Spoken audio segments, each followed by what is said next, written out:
Good morning, everyone. Can you guys hear me up here in the back? Yep. Okay, good morning. I've had a chance to talk to some of you. My name is Jeff Kuhn. I'm one of the partners at Stream Creative. I'm happy to be joined by one of my other business partners, Steve James, and our friend and colleague, Todd Hockenberry. We'll introduce in a moment. But thank you all for being here and dedicating your day to this. You know, we know it's tough to get out of the office. We understand you guys aren't sitting around watching reruns of Oprah, so we know it's a commitment to be here, so thank you for that. Just a little bit about what this event is about, and Steve will get into logistics on housekeeping stuff, but the reason we wanted to put this event on was every year for the last 6 years we've been doing an event just generally about sales and marketing called Experience Inbound. We'll do it at Miller Park in Lambeau Field. We thought, wouldn't it be great to be able to bring this down and make it more industry specific so that our examples are more relevant to you folks here. So that's what we did. We've had the opportunity to meet Todd. We've known Todd for several years. We meet up twice a year in Boston, kind of talk, shop, and share best practices. Todd and his company are consultants and strategists. They work with industrial manufacturers, helping them with everything on mission, and he's going to talk about that in his opening session. But over the last several years, we've been talking. It'd be great to be able to come together, share the successes and stories and things that he's learned from working with his client base, and us do the same thing, and make it hopefully a very educational, engaging experience for you. So I ask you, please ask questions. Make sure you don't leave here today without those questions answered. Steve will get into it in a minute, but really speakers and people are going to be around all day long. We have the end of the day is really carved out for a working session. One thing we've found out from hosting events like this is people say, you know, sometimes it's tough to get everybody on our team together, and when we have that opportunity, it'd be great to work through some of this. So that's what we're going to do today. So we've got formal sessions up until 3 o'clock, right? And then 3 to 4 is going to be a working session where hopefully you guys can get your workbooks and whatnot. So with that, thank you again for being here. We have a great representation of companies in the room. So again, that shows the commitment that you have to your success and to continuously improving your skills and that of your organization. So with that, I'll turn it over to Steve to talk about housekeeping. Well, thank you, everybody. I'm really excited to be here with everyone today. We wouldn't be here without our sponsors and our fellow friends in the industry to help promote this event. So first, I want to thank AMA. They have been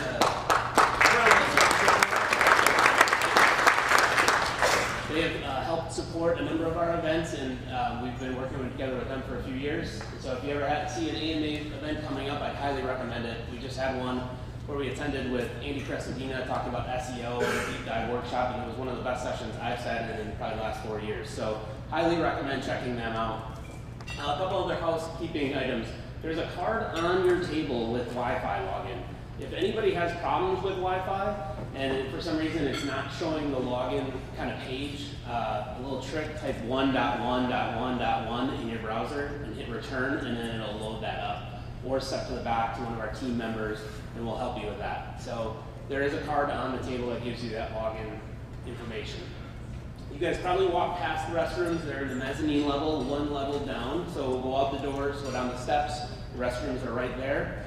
We will be using a hashtag, Industrial Inbound, for this event. So anybody that wants to tweet, Instagram, give some love on social, please use that. And then finally, our team is in the back.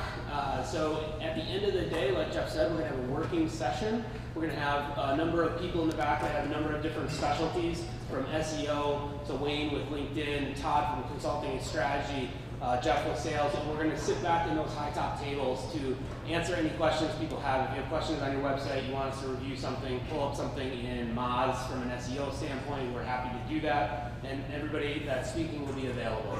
So I just wanted to say thank you again. We're really excited to be here and talk to everybody, and I'm going to hand this over to Todd.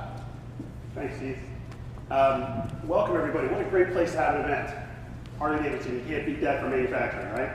Thanks, Steve. Thanks, Jeff. It's my privilege to be able to work with you and your team. What an amazing team Stream did. Everybody who worked to put this event together, thank you. Give them a round of applause. They worked hard to get this ready today. We created a workbook for you, a playbook, and our goal today is for you to walk away with a lot of actionable items and actionable ideas to help grow your business and position your manufacturing and industrial company for success moving forward. So workbook, though, is not a step-by-step thing for today, though there are sections for each speaker. The idea is not necessarily for you to fill everything out today, but to start asking questions, making notes, And please, during the sessions, we're going to keep questions for the end of the day. At around 2:30, we're going to do Q&A.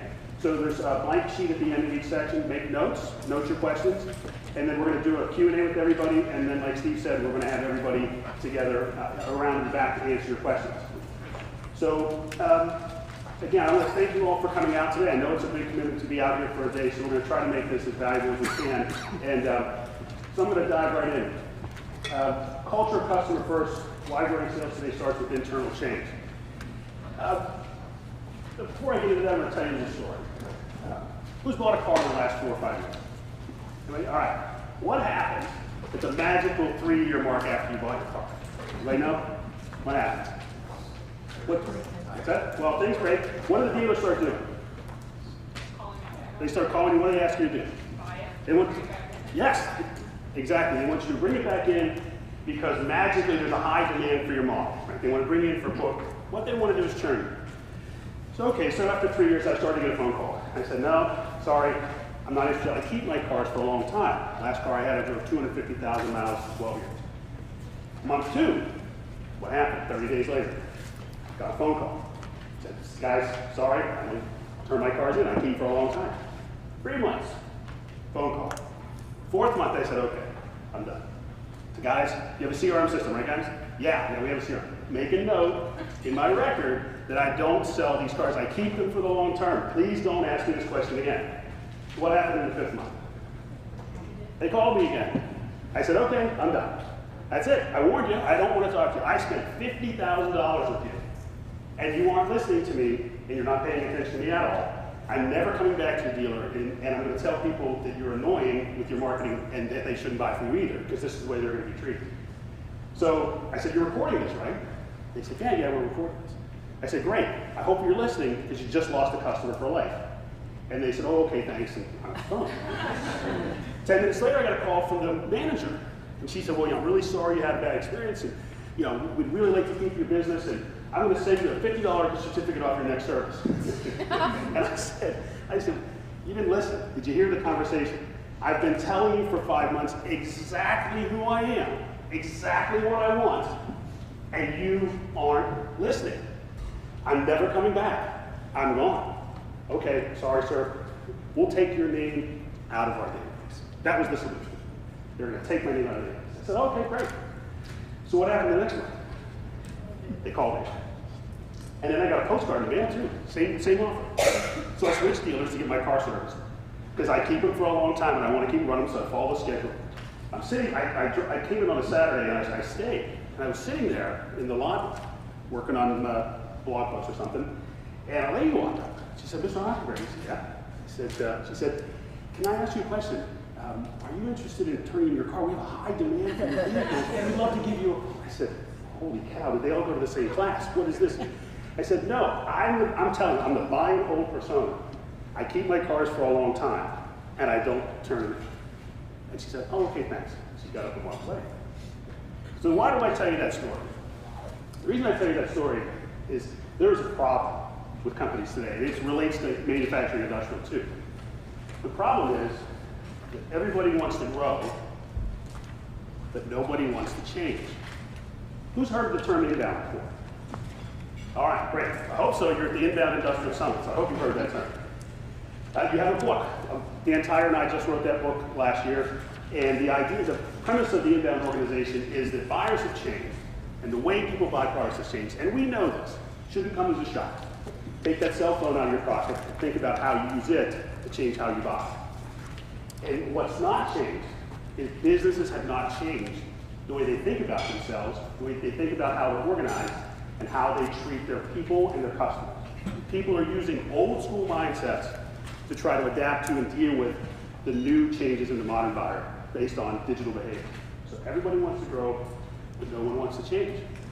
My car dealer didn't want to change. They just wanted to run the same old script. They wanted to run the same old script on me, and it probably worked some percentage of the time. But how hard would it have been to listen? How hard would it have been to listen exactly what I said? I'm the buy and hold persona. I keep my cars for a long time. How hard would it have been to have another offer for me? To say, oh, Bob over here is our expert at keeping cars running for 200,000 miles plus. We have a concierge service for our long-term clients who wanted to keep cars for a long time. We're going to connect you with him, and he's going to show you some special tips on making sure your car's running for a long time. And I want to give my car to my daughter when she gets out of college. So that's your goal. We're going to make sure that you reach your goals, which is that car's ready for your daughter. How hard would that have been, right? Not hard, but they didn't do it. Why not? Why didn't they do it? They need a mindset shift. It's all about the way you think. What do you think about first when you want to grow your business? What's the first thing you think about? What's the first thing you think about doing? Anybody? Typically in manufacturing industrial companies? Come on, you know what to do. What's the first knee-jerk reaction? Sales are down, we have to grow, what do we do? Yeah. New products. What new products? Yep. What else? Spend money on marketing, right? How about add a salesperson? Oh, we just need another salesperson. Right? Need another salesperson. That's old line thinking. Thinking of throwing more tactical things at people who have changed the way they buy is not a formula for success. The mindset shift you have to have is to an inbound mindset. Now, inbound marketing started about 12 years ago. A number of people have talked about it for years, but it started with the digital revolution and obviously more and more people going online. And inbound was a reaction to the buyers changing the way they wanted to engage. You've heard what percentage in a B2B situation, what percentage of the sales process is over, typically before somebody wants to talk to a salesperson? Anybody know? 80? 70 is kind of the ballpark number we use. It's different for different industries, right? Car dealer, like if you buy a car from Carvana, it's 100%. You're never going to talk to a salesperson ever. Whereas in some technical situations, I'll explain one later, where very complex capital equipment, the buying can still be 70% over before they ever want to talk to a salesperson, right? So that's a different buyer. You have to have a different mindset to reach that buyer. So that's what inbound marketing was. Inbound marketing was a description of companies that started to use content, websites, online presence, content to attract people to them as opposed to interrupt them. So inbound, one of the two main principles of inbound is attracting versus interrupting. So outbound marketing, cold calls. Anybody do cold calls? We'll work on that. Cold calls, TV ads, anything that's interrupting what you're doing, and you're trying to interrupt attention is outbound, right? So inbound was a reaction to that. And what we found as we went through writing the book is we found that inbound was really a description of certain beliefs that companies had that were successful, attracting and converting and engaging the modern buyer. So inbound became about what you believe as opposed to a series of tactics. So HubSpot started inbound around using content and converting people on your website and using SEO to try to drive leads. But inbound's become a lot more. Again, inbound's now, in the course of researching the book, we interviewed hundreds of people. And what we found was that there were certain beliefs that were common to companies that were successful with inbound. And we believe this is the key for manufacturing and industrial companies to absorb and understand first. And then you go out and you do your tactical things. You do your sales team, you do your investments in marketing, and you may go on new products. But the key is that you've got to change first. Your mindset has to change first. You've got to absorb these beliefs throughout your entire organization. It's one of the key things. That's why we named the book Inbound Organization, because it applies to every single person in your company. It's not just about your salespeople. It's not just about your marketing people.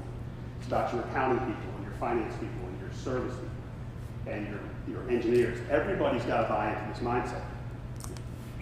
The reason is you run the risk of treating your customers like my car dealer treated me if you don't. I asked the question about my car dealer. What kind of leadership creates an experience like that? Who's sitting there saying, I'm going to keep calling my customers over and over and over again and ask them the same question, and I don't think that's annoying. I don't understand the mindset of leadership that allows that kind of a marketing tactic to exist. So the number one inbound belief relates back to helping other people first. So there was some surveys done on the companies that win business in B2B circles. What percentage of the business do you think goes to the company that is the first one to be helpful in the process? What percentage goes to the first company that's helpful? What do you think? 75? It's actually around 70. 70% of the business goes to the first company that's helpful. So now if inbound marketing is the way people want to research products and learn, what's the first touch typically for a company? How's the first time they touch it? So they find out about it. Website, oftentimes, social media maybe. Could be reading an article about it. Right? So if your website and your online content is self-serving and about just your product and all about yourself or the machines you have in the shop, is that helpful? Not really. Not very helpful. So the point is, in an inbound world, the first company to be helpful is going to win. Again, we know this because once you get an engagement started with somebody who you've helped, they want to continue to engage. They want to go deeper. Because how easy is it to move to somebody to find another option if you're not being helpful, your company's not being helpful? It's a click away. It's a Google search away. It's very easy. So you've got to make sure that all of your marketing, everything you're doing is helping first. It starts from a place of you're trying to help people solve problems and not necessarily sell products. That's a mindset shift. Your company has to have that as a mindset. If your sales team is always just driving close business, and quota, that's not a helpful situation. Again, number one thing we heard, every interview we did, everybody we talked to, was about being helpful first. Second one was focus beats bandwidth. In this world of inbound, of empowered buyers, people want a specialist. Generalists will not succeed in the world today. You've got to decide. You've got to focus on a particular market. You've got to focus on a particular problem you solve. You've got to focus on a particular situation. It becomes your go-to situation where you're the expert. Generalists typically don't succeed in the world today. Again, why? People ask questions, they want to be helped, they want a specialist. You want somebody who has the expertise and has the exact knowledge you're looking for to solve the problem you want solved. So you've got to focus. Next is B2H versus to H stage. So that's business to human versus human to human. And I'm not a big fan of these terms, but the idea is, back to my car dealer story, it's not even a human interaction. I mean, if you were standing face to face with somebody, I mean, again, would you ask them the same question 5 times in a row? You wouldn't ask it. That's not even a human reaction. You've got to think about how you interact and how you connect with people. It's got to be on a human-to-human level. And that's different for different industries, but you know it when you see it, right?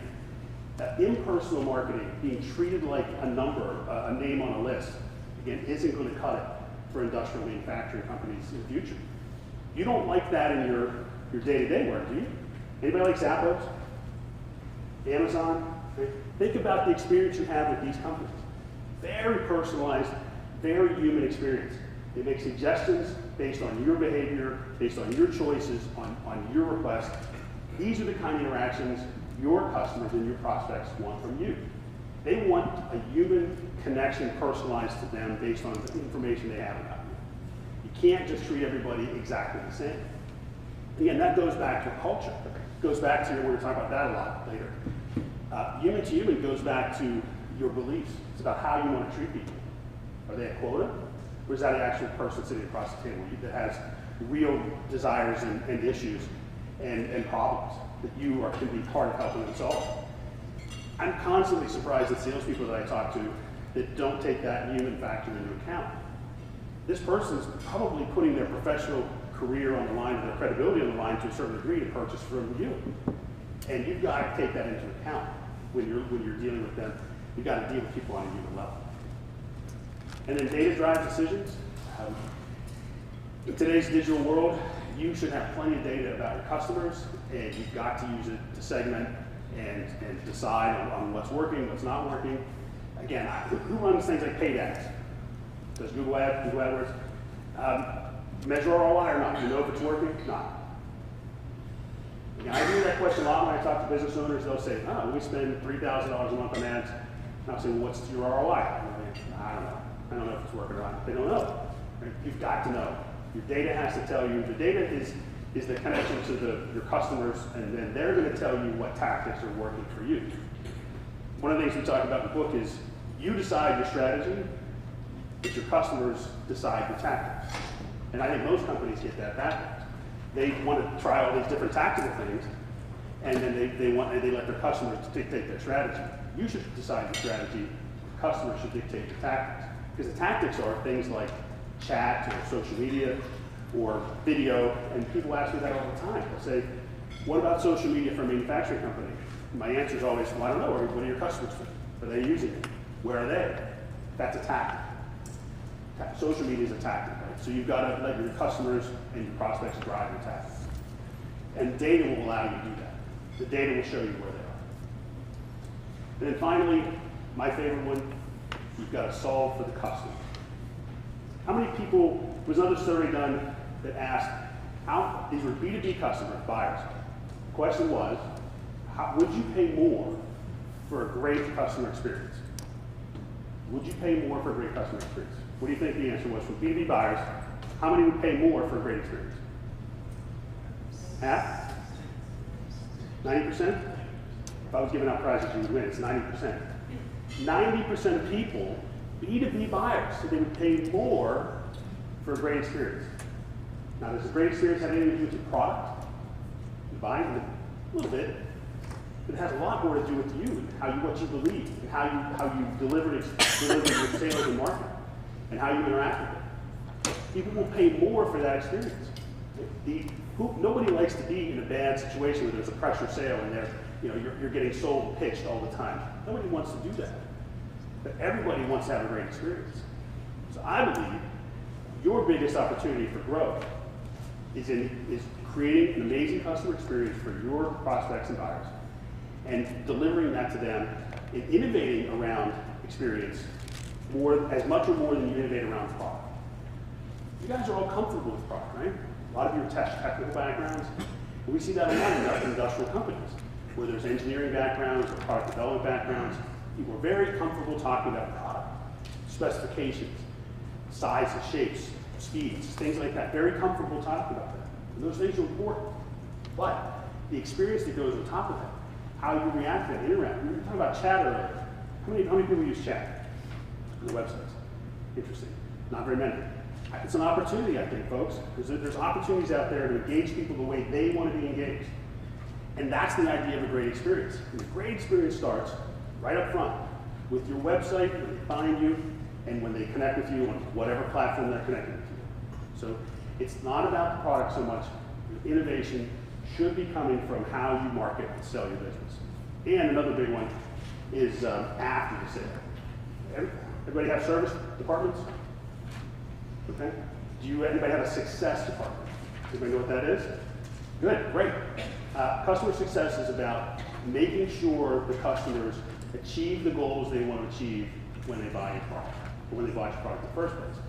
It's about not being reactive when they have a problem. It's about being proactive and making sure that they're getting the value and the ROI out of your product or solution that they purchased in the first place. So solving for the customer means solving problems for the customer, helping from the very beginning all the way through the end and beyond. The process isn't over when you sell it. It's just started. So customer success is about making sure they achieve their goals after the fact. So these inbound beliefs, they all make sense? Anything strike anybody's wrong there? You see a lot of people shaking heads. Inbound is about them, right? The key belief is to change how you think about growth from an internal process to starting with your customer and then working backwards. It's not about sitting in a conference room and saying, what do we want to do, and throwing things up against the wall. It's about talking to your customers, understanding about their experience, finding out if you're solving for them, and then coming back and say, how do we continue to improve on how we build a great experience? Just like you improve your products and technologies all the time. Same thing. Okay, so once you have these inbound beliefs, they lead to then inbound behaviors. And who knows what a buyer persona is? You all have buyer personas for your companies? Excellent. Real quick, a buyer persona is a representation of the ideal person, human being, who purchases your product or who can get the most help from your product. Essentially, your persona is who you help the most. And then you're defining the key characteristics that are common among them across potentially different industries. It could be within the company. You might have, say, like a CEO persona that is really ROI based. And then you may have a detail-oriented persona, like an engineer who's more specification-oriented or detail-oriented. That those personas guide, your focus guides your whole company, and everybody in your company should know who they are and how they interact and how they contribute to attracting that persona and creating an experience for that persona. So then, the buyer journey, right? Who maps out their buyer journey? Key steps on the buyer journey. Good. You should definitely do that. We'll talk about that a little bit more. But mapping out the buyer journey is essentially looking for the common threads of those personas as they buy your product and they're going through that process. What are the common steps they go through to decide whether they want to purchase from you? Now, everybody's different. I'm going to show you a map later about the typical buyer journey. It's not pretty. It's not linear. Right? It's not always a funnel. It's kind of all over the map. But there are key hurdles and key milestones that everybody goes through, and you should know this, and your team should be aligned with that as well. Okay, so you believe these things, then you're behaving in a certain way that is solving for the customer, focus on a persona, understanding a journey, and creating value at every step, at every place in your company along that journey. Okay? And you apply those to all of your relationships. Does anybody have an ideal partner persona? How about an employee? You need to think about the same things for everybody you interact with. Understanding who the best employee persona would be for your company. Who are the best partners? Who are the best dealers, distributors, reps? Who has a channel? Distributors, reps? Yeah. You should do the same thing for them. What is the ideal persona for a dealer or distributor or a rep for my company? What journey do they go through to decide to work with us? And it doesn't end when the relationship starts. It's just the beginning. You continue to think about the idea of the journey through the entire relationship. And then, so you have beliefs, that lead to behaviors, that lead to outcomes. And customer experience is the new marketing, customer experience is the new brand. That's a quote from Brian Solis. And the idea there is that customer experience determines your relationships with customers and whether you get new ones. Why do you think customer experience with one company relates to customer experience as your brand for other companies? Why would that be? What's the connection? You guys ever get reviewed online? Rated, ranked, evaluated, comments, Google Places, Facebook? Yeah, your customers are talking about you, right? Anybody look at their company on Glassdoor? You guys know what Glassdoor is, right?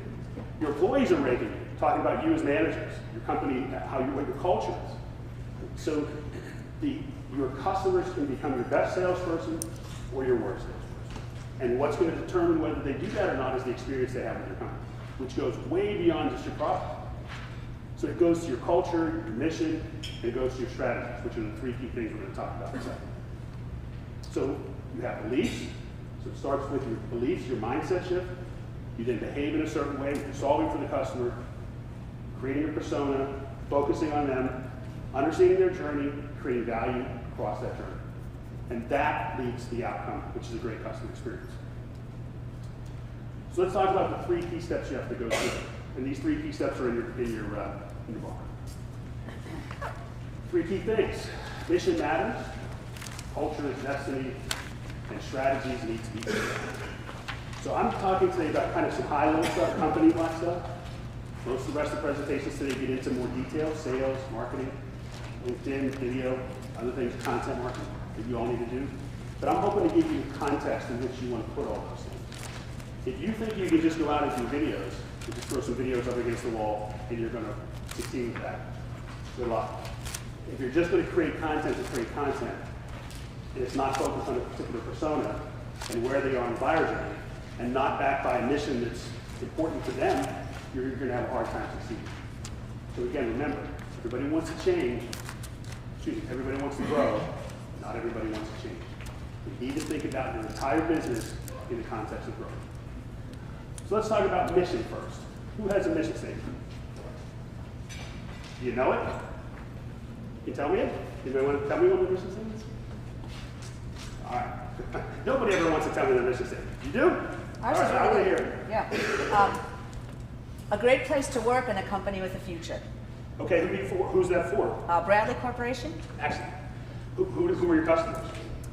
We sell only through distribution, so we have distributors. Gotcha. And how do you help them? What kind of problems do you solve for them? Delivery, product, we do spec.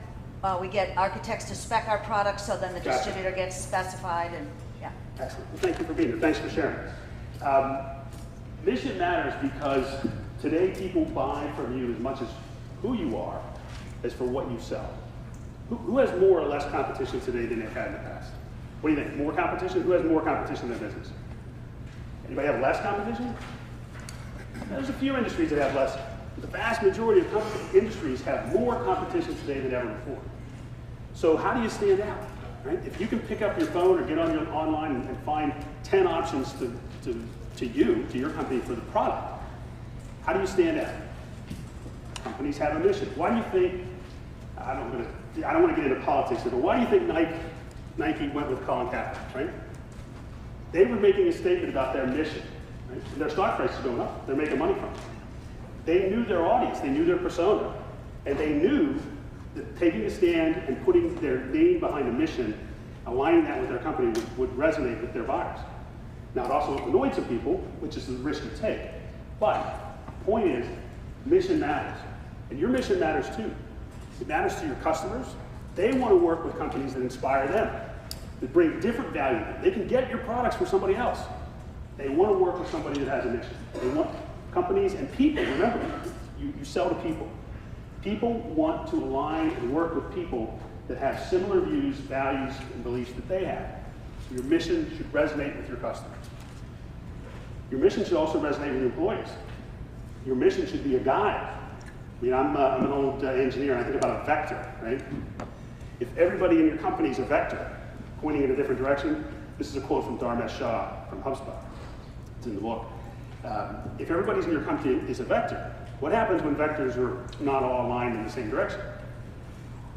It negates the impact of what they're doing, right? So you have to have all the vectors lined up in your company in the same direction, pointing the same way. You can't be with all your employees all day long in every decision.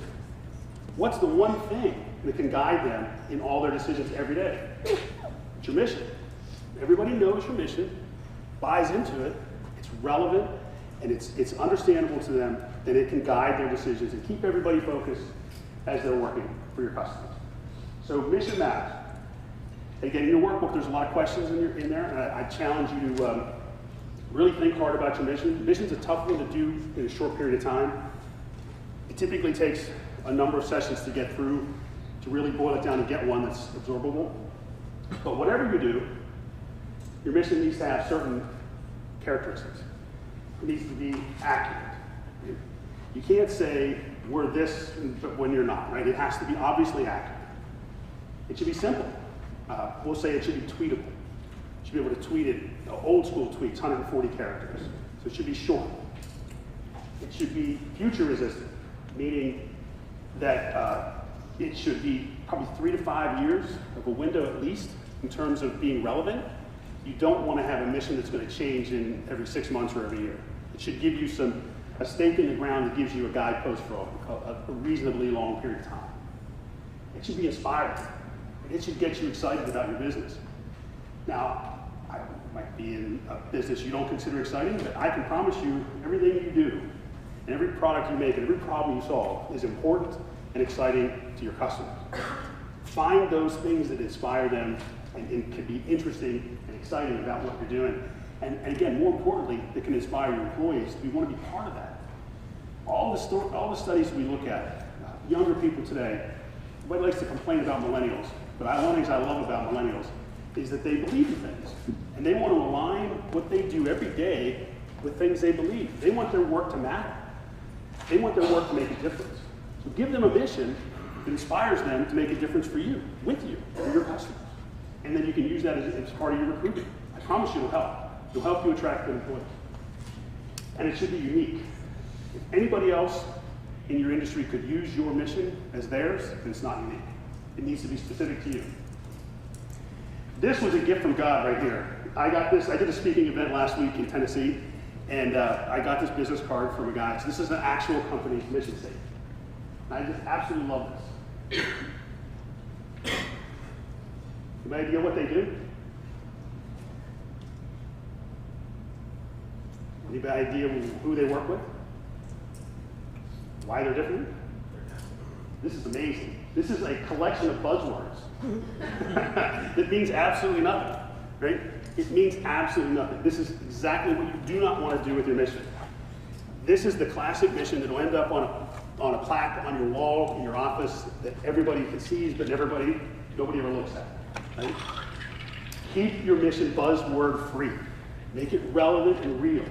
Make sure it relates to a specific persona, your customer. Say who you help. Your mission should include who you're there to help. HubSpot had a great one years ago. They recently changed it, but their HubSpots, anybody here use HubSpot? Okay, so you guys know that name. HubSpot's mission when they started for many years was, we're helping small to medium-sized businesses create marketing their customers love. That's it. I remember it. That's 10 years ago. That's a great mission, right?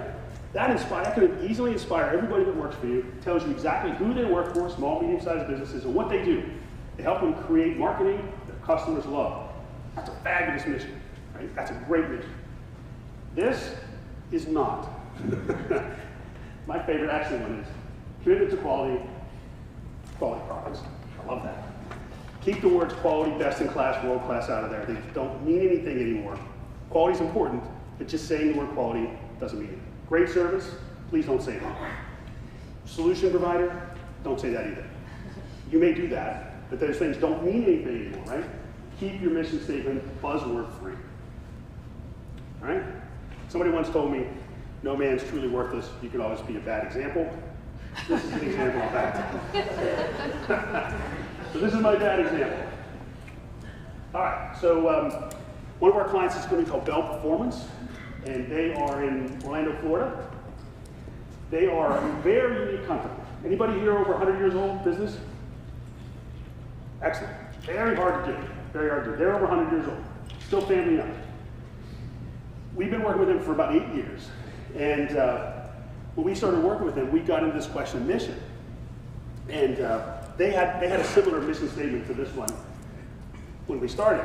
And when we ended, the mission statement was, may the world be better because of Bell. Our goal is to educate consumers about fuel, and we want to fix their fuel. That's their mission. So it says who they help, what they do. They fix their fuel.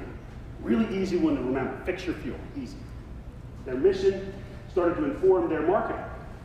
They adopted a content marketing and inbound marketing strategy. They've been doing it for about 8 years now. And they committed to educating their marketplace. It's about 5,000 fuel additive companies out there, ranging from ones you know, like Lucas Oil, that puts their names on stadiums, STP, puts their name on race cars, big companies, big budgets, tough market to compete in. You can buy these products on the shelf at Walmart, Kmart, all the auto stores online. Tough market to compete in. So what did they do? They committed to creating content that was helpful, that educated their marketplace about the realities of fuel additives. They were very transparent and very honest. They shared test data from ASTM testing facilities that were certified. They created reports. They created how-to guides. They created checklists. They created tons of content around the idea of fuel and the problems of fuel that either consumers or business people run into. And then they committed to the inbound marketing, which means they were optimizing all their content. They were doing email campaigns, social media, sharing content anywhere they could share. And last month, they had over 175,000 people on their blog, just their blog. They are consistently featured snippets on Google for searches that relate to what they do. And they get questions from all over the world, and people calling them from all over the world asking them if they can work with them, because they've been consuming their content sometimes for years before they call and say, okay, we have a problem. You guys have been so helpful that we want to work with you. They attract dealers. They have dealer network all over the world.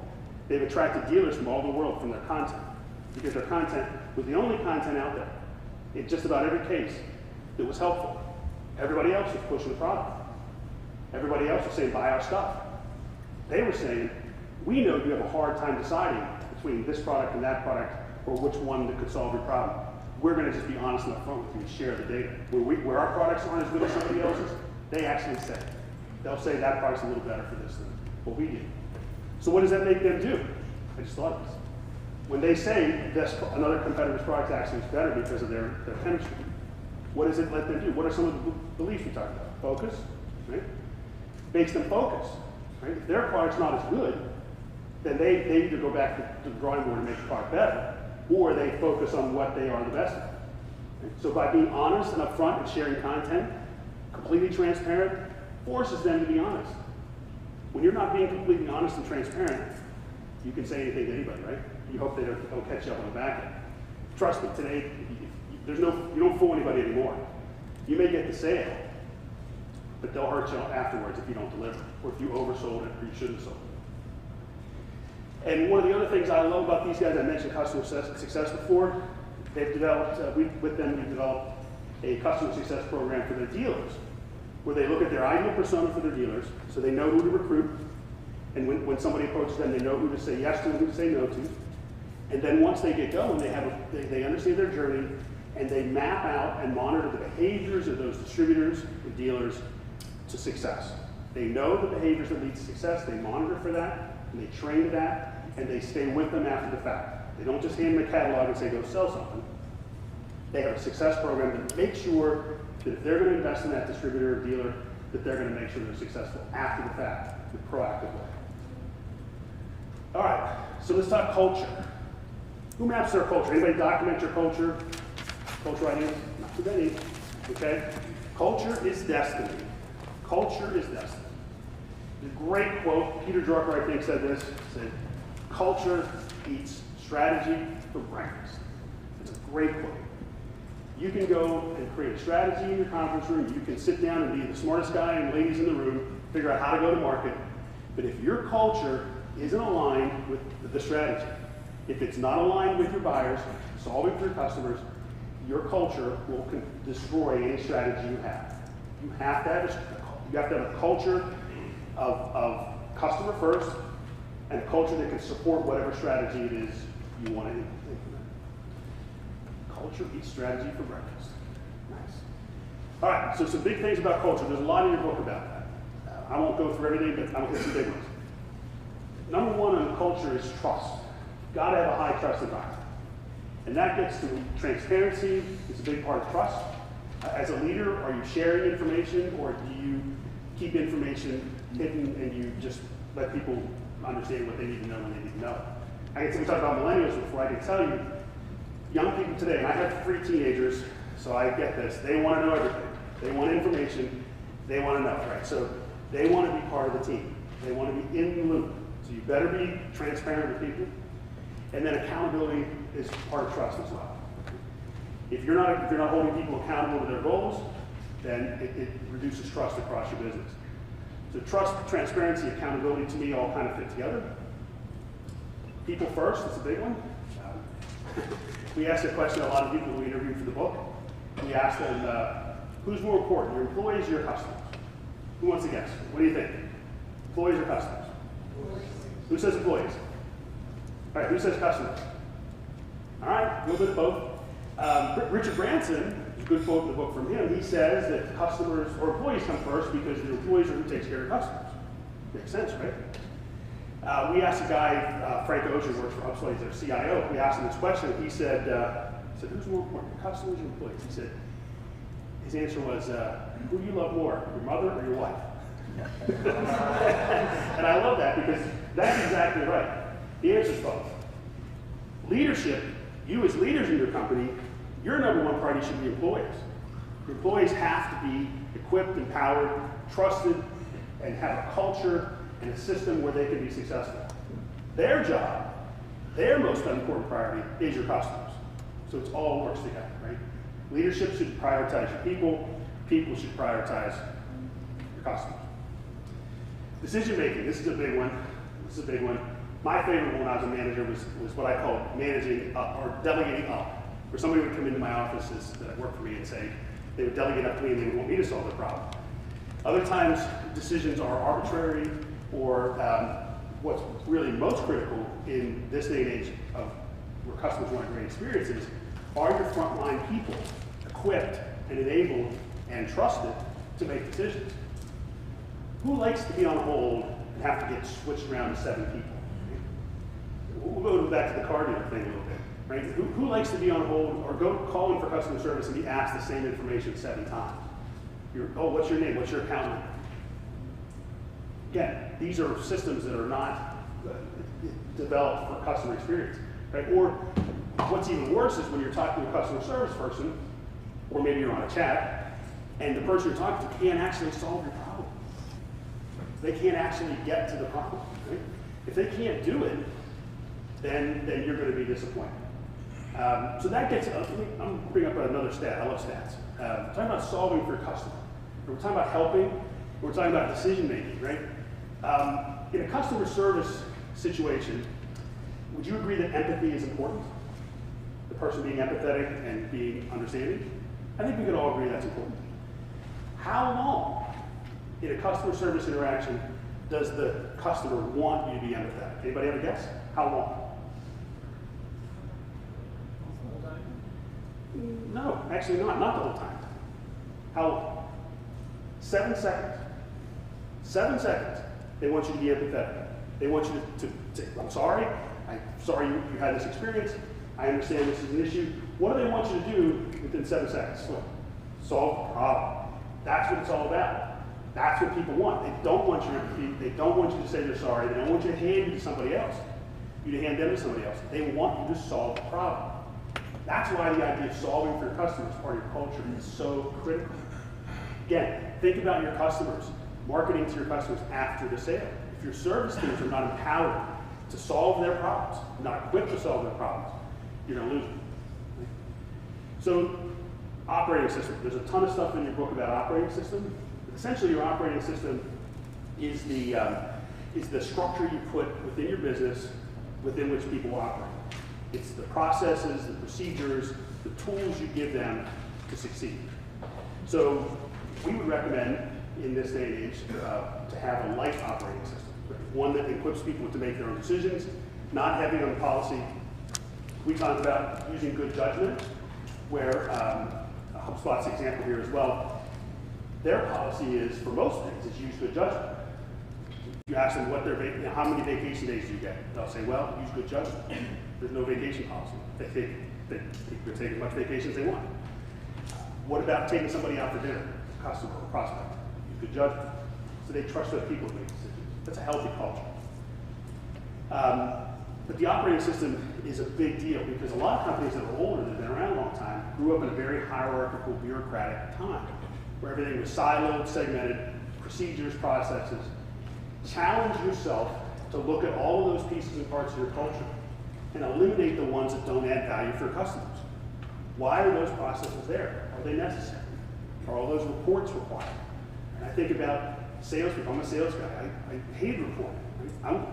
Give me a system that reports for me. If I'm using my CRM correctly, I should never have to do a report. Just look in there and see what's going on. Right? Give your people tools that allow them to be successful. That's part of your operating system. And the culture is all about your people. Right? You've got to find the right people. So inbound, mission, the same ideas apply to finding the right people. Anybody have problems finding people today? Is that an issue for companies? I hear that a lot with my clients. Finding the right people, finding people with skills. So you're going to have to compete in the marketplace for talent, just like you're going to have to compete for business. So your mission, your culture are huge. If people can go online and rate you and review you, your culture is going to matter who hires you. Right? Used to be the job interview was you figuring out everything about the prospect. They do the same with you now. They're all over your LinkedIn. They're going to be watching your employees' Facebook pages. They're going to be looking to see how people react and talk about that they like working with. Same with your customers. So you need the right people. And culture is a big part of finding that. A company called Ceresis. They're in the freight forwarding business. They're a third-party logistics provider. And they connect companies that need to ship things with people that ship stuff. And their goal, they created a culture that is so helpful because they wanted to teach an industry that shipping wasn't a cost. Shipping was an investment and it was a critical part of the product. So they believe inbound's a mindset, totally agree. It's not something you turn on and off. It's not just how you handle your marketing. You have to culture change. It's something you live throughout the company every day.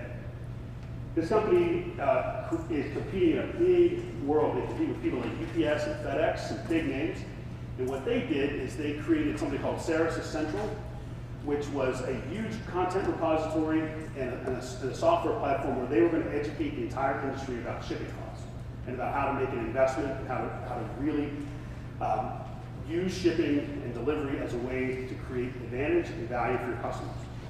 And they connect this huge ecosystem of shippers and companies and other third-party providers to really provide a different solution for shipping. It's not just a transaction today. But it started for them as a culture change. They looked at how they worked as a company, how they changed how they built their teams. They went cross-functional, they gave a lot of autonomy, and the whole idea was they are all there as problem solvers first before they are there to sell services. So the culture became aligned around the ideas of solving for the customer, helping first, being very human, and using data to drive all their transactions and all their decisions. And the culture is what drove their strategy. It's a very interesting way to approach a difficult marketplace. So your culture is critical. Don't ignore it. I would recommend, the reason I asked the document question, you should document your culture. Write down what you believe, share it, make sure people are bought into it, that they're contributing to that. Your culture matters. So the third thing is strategies need to be in-depth. And the strategy is really just a framework within which you're going to make decisions and what you've decided to do, and should be decided what you've decided not to do. I'll talk about that in a little bit as well. So your strategies need to be honest. Seems pretty obvious, right? But you can't be everything to everybody. Being honest is about choosing. It's about deciding. It's about picking a market, picking a persona, picking a focus, and then hammering that and being that and saying no to the things that are not in that world. A lot of people get stuck on the kind of focus and persona piece, and it's not a dishonest thing, but it's a misplaced kind of a demographic thing.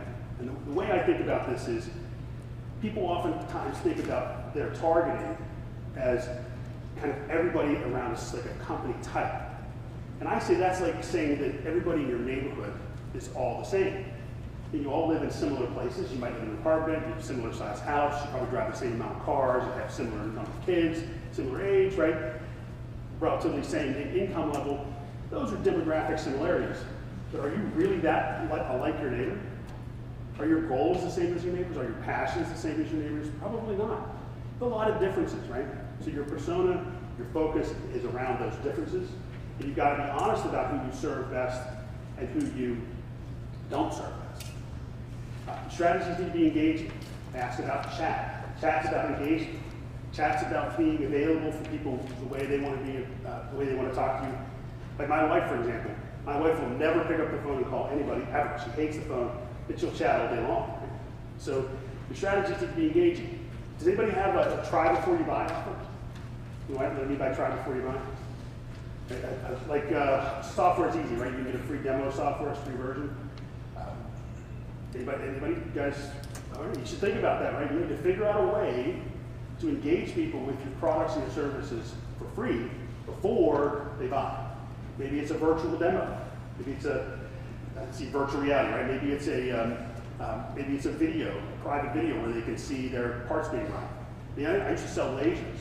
We used to do samples, cutting and marking with lasers. And we would do a sample and we'd mark it up on their materials, shoot a video and send it back. It was a way to try before you buy. They could see the equipment working, they would see what the outcome was. Try before you buy is very engaging. You need to create engaging strategies to bring your customers in and not just have the specification, detail, here's my stuff, how fast, how big, and wide. You need to have a way to engage people at a higher level early.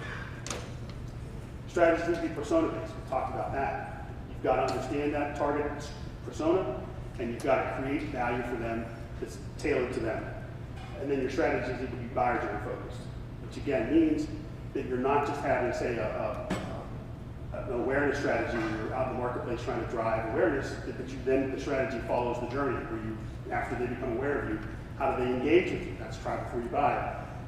then how do you help them make a decision, which might be case studies, or it might be ROI analysis, things like that. You've got to create a strategy that matches across all their buyer journey. So this company, Tube Form Solutions, is down the road in Elkhart, Indiana. They make tube bending and tube processing machines, cool stuff, right? And Harley used to make these, the exhaust pipes are bent with their equipment. We did an interesting persona study for them. They've been selling for years, and I asked them, I said, who are your best customers? And they said, well, we have all kinds of customers. We've got large automotive companies, and we've got small guys, and our best customers are kind of this mid-sized shop, right, that buys 3 to 5 machines. And that's where they spend most of their time working. So we did a deep dive on persona for them. And what we found was that was actually their worst market. It was the one that they were least aligned to, this great middle. What we found was that in the great middle, the people that bought 3 to 5 machines was the most competitive market, so there was more options. It was the most price sensitive, so they had lower margins. And it was the most difficult, longest sales cycles. What we found was their best markets were the large companies and the job shops, the ends, because they had similar needs. Their personas were similar and their buyer journeys were similar. On the low end, somebody would buy 1 or 2 machines that was very custom motorcycles, for example, bought their machines. They needed a high level of trust in machines to do what they were going to last for a long time. They were flexible, they could do a lot of different jobs. They needed a lot of support, which cost a lot of money for support. They needed help with programming. They needed a lot of hands-on help. Same thing with the big companies. Big companies ran high volume, couldn't be down, needed a high level of reliability, needed lots of service, lots of support. What we found was the job shops and the large manufacturers was actually a similar persona. The middle, what they thought was their best market, was actually their worst. Least margins, most time, had the lowest percentage of close, and took more time for their internal team. So what we did, we found that out by talking to their customers. And I say that, I almost am embarrassed to put that up there, but I hear it too many times where I ask my clients how they engage with their customers and get feedback from their customers, and they really don't. So they don't ask the questions. A long time ago, I was a sales manager, and I asked my sales guy, I said, okay, so I really want to understand why our buyers are buying, why they're picking us. So I had about 5 salespeople at the time, and I said, okay, guys, go back to your last 10 sales or whatever it was, ask your customers why they bought from us. And 4 of them did, and I got some great feedback, and the 5th one refused to do it. He kept putting me off and making excuses. Why? I said, Mike, why aren't you asking? He said, I'm afraid you're going to change their mind. And that's the mindset, right? You got the sale, right? Ooh, don't touch it. Let's not upset the apple cart, right? Let's not ask them. You got to ask them. You got to ask them why they bought it. You got to understand from their perspective why they purchased you, why they chose you over somebody else. And we found that out by talking to most customers. And we communicated that to the team. And I would say when we started working with this company, we started doing some inbound marketing and blogging and some offers, and their salespeople, very old school and universally skeptical, kind of laughed at me when I would show up. And they were like, ah, that guy. And went to a trade show. And I was there at the trade show with them, and I observed this. And people would come in and be like, they would say, hey, we really love that calculator you gave us. That was awesome. Really enjoyed, hey, I got that blog post, or I got that offer, that was really great. People were coming into their booth telling their salespeople that they were engaging with their content online. They were shocked. So we kind of got them on our side. But what we found out from that, as we kept digging into that, was that that persona, the types of content they wanted, we discovered that they didn't want outside salespeople. They had about 8 outside salespeople and about 4 inside salespeople. What they discovered was they didn't need 8 outside salespeople. That was actually annoying to their customers. They didn't want salespeople walking in the door. What did they want? They wanted somebody there to help them when they had a problem. They wanted a technical person available whenever they needed something. Salespeople were not valued if they couldn't help them solve problems. So by delving into the persona, it drove the strategy to change their focus from an outside sales focus to an inside sales focus. Still needed the outside guys. The outside guys went in to close deals at the end of the process. The vast majority of the process then was dealt with by the inside salespeople, and then after the sales, service, and support. So their understanding of the persona changed their strategy. Great story from this company. I was at an open house of theirs, and I was talking to the owner, and a gentleman walked up and said, "Hey Mike," he said, "I'm going to buy one of those. It was a laser cutter. It's a $500,000 machine." He said, "I'm going to buy one of those." He said, "I've been doing my research. I eliminated 7 or 8 companies, and I've narrowed it down to you and one other company. Who's your guy I need to talk to about a proposal?" This is great. I almost fell over. He said, "That's it. A $500,000 piece of equipment." And this guy already bought equipment from Tube-Form Solutions. He's already a customer, never asked, never called, never reached out to a salesperson, consumed all their content online, narrowed everything down to 2 people, 2 companies, and said, I'm interested in making a decision. If their content hadn't been right, if their content wasn't helping, if it wasn't out there available, if we hadn't been emailing all their database with updates about this equipment and what it could do and how it could help them, they wouldn't even have gotten a shot at this business. That's the world we live in today. And you need to have strategies built to deal with that. So this is the buyer journey today, folks. Buyer journey's tough. It's hard. People are all over the map. This is literally a map. If you read this, it makes sense. And we are going to share all the slides with you as well. So this is the world we live in today. It's hard to understand the buyer journey. It's hard to get inside your customer and understand what's going on. Your only option to succeed when the buyer journey looks like this is to have a company across the board that understands your persona, understands the journey, their role in it, and has committed behind the mission, the culture that supports it, to deliver an amazing experience. That's the only chance you have. If you rely on your salespeople to manage this, it's going to be difficult. It will be ineffective at best. If you rely on your marketing to get you through this, it will help you, but it won't get you through the whole thing. Buyers are overwhelmed today. They are constantly barraged with interruptions, too many things to do. And again, today's busy, right? People are starting to hire now, but over the last few years, the constant refrain I've heard is, "I'm so busy," right? "I'm busy." You hear it too. You know your buyers are busy. They've got a lot on their plate. Your job is to help them navigate through this buyer journey, help them at each stage in the process, and focus on how to help them deliver the success and reach the goals and achieve the strategic outcomes they're looking for. All right, so to do inbound, you must be inbound. Remember, inbound is a set of beliefs based on changes in buyer behavior, based on the way buyers want to buy today. Used to be you did inbound because you followed a methodology. You followed a script. I do these things, I check them off my list. Today, inbound's about what you believe, who you are as an organization, what your culture is, what your mission is. And to do it, to do the inbound, to do marketing that people want today, to create marketing that people love, you have to be that first. So that's why our presentation is titled, to change, to grow, you have to change internally. So if you want to be inbound, or to do inbound, you've got to be inbound. All right. How are we doing on time, Linda? We're good. All right, so key takeaways, next steps. Oops. Remember, mission matters. Culture's destiny. Your strategies need to be inbound. This is about every single person in your organization. Growth is about everybody. Not just your salespeople, not just your marketing people, but everybody. I've asked a bunch of people to give me the name of a person in a company that would not impact the buyer journey or not impact the customer experience. There isn't one. Everybody impacts it. I've had people say the janitor. I said, "Would you ever have anybody visit your company?" "Yeah." "Okay, well, the janitor's important." How about your lawyer, right? You think your lawyer matters? Who likes terms and conditions these days? Who likes that? Right? Who likes to check that box? It's like, did I just sign away my kids? No. Who likes that? How about your accounting firm? Any of you guys ever go through a deal, complex deal, get all the way to the end, and your accounting or finance guys throw up some red flags or red herrings, make it difficult for you? Does your accounting or finance department, do they think about the customer experience? Do they think about how they invoice and bill customers matters? Or do they just keep doing it the way they've always done? All these things matter. Right?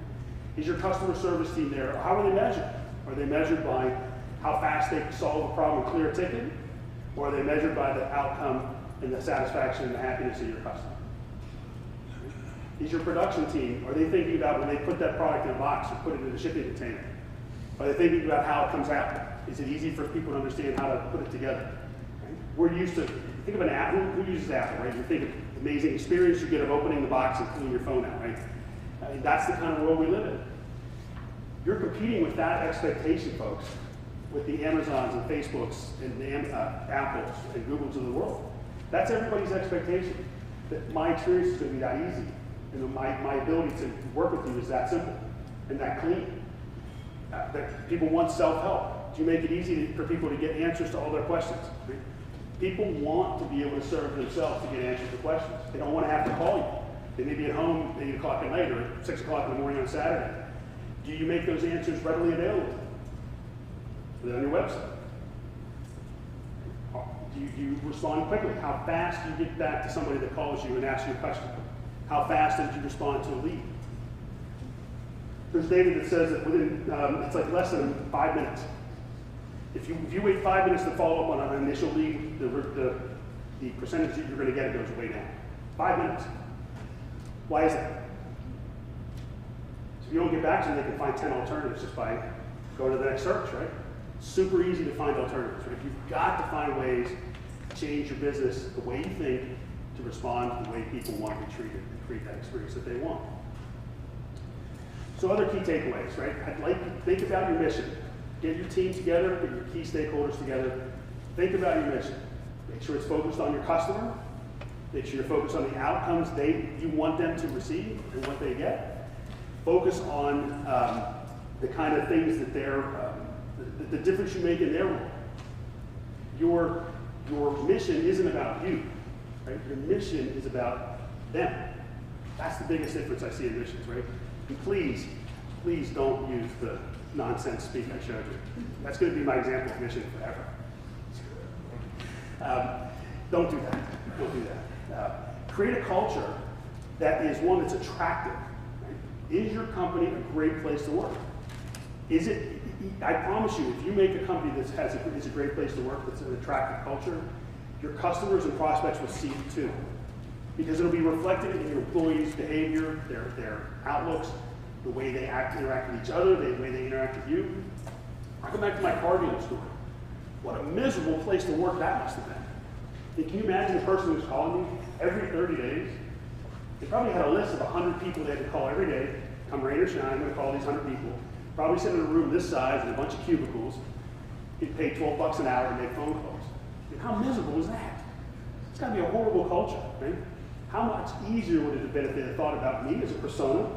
I told them exactly who I was. I'm buying a home, right? It could be buying a home, Todd. How hard would it have been to have lease Larry and new car Nancy? You could have had easily 3 personas. It would have been super easy, right? So think it through from their perspective.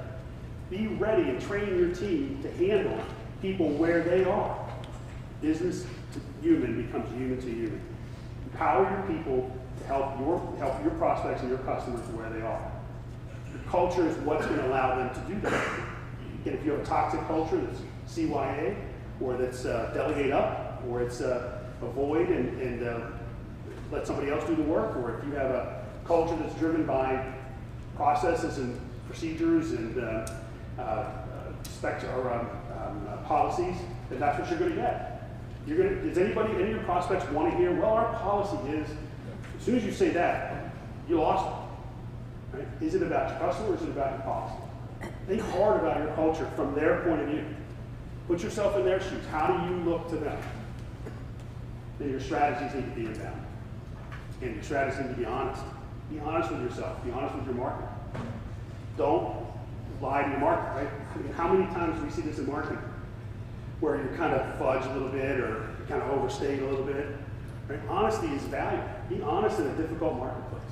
In the age of fake news and nonsense online and hard to verify promises and claims, be honest. Be radically honest and transparent with your customers. Tell them what you're not good at. Tell them why you're not good at it. Say no. Right? I do that with prospects all the time. I'll get, say, like a financial company will come to me and say, hey, we see you're doing all this marketing work and sales consulting, we'd like you to work with them. Sorry, I know this other guy over here that does do that. I don't know finance. It's not my business. I wouldn't take on an accounting client or a lawyer law firm. It's not my business. I'm going to say no. Focus on who you help the most. Who do you help the most? You got to understand that. Don't guess. Ask them. Then you got to engage them. Figure out how to create strategies that engage people throughout the entire buyer journey, starting with awareness and upfront before they even know they need your solution. Talk about the problem. Talk about their role and how the problems they have, things that keep them up at night. You should know what keeps them up at night, and you should talk to them about it. Use that as part of your marketing. Start that relationship off in a helpful way. You'll drastically increase the probability that you're going to win business down the road. Be helpful.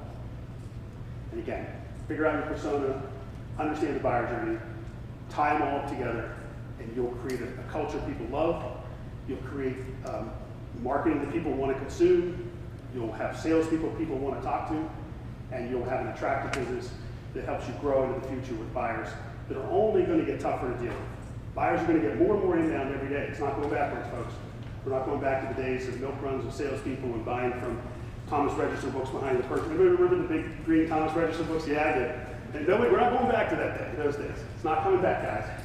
This is the way the world's going, and we need to keep our businesses, even if we're in traditional manufacturing, industrial businesses, we've got to adopt these technologies because they're coming close.